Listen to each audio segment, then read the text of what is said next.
Это один лайфхак для вашего любимого котика, чтобы ему было удобно смотреть телевизор.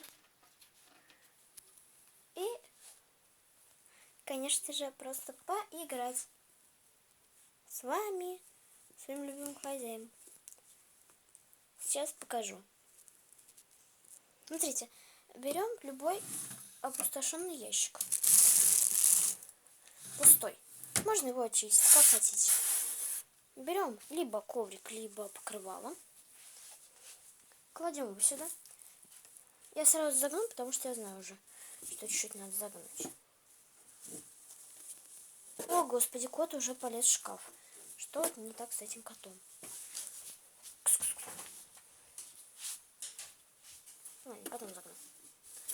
Сейчас мы просто вот так положим, чтобы котику нашему было удобно. Берем самого котика. Да блинский котик. Все время куда-то залезать. Опа. Поздоровайся. Ничего. Берем любимую игрушку котика. У меня вот такая. Кс-кс-кс. Хоп. Все, котик рад. Новое место. И первый ряд занял у телевизора. Теперь не закрывать все будет. Это наглый котик. Обормотик. Все, первый лайфхак. И последний у нас есть. Все.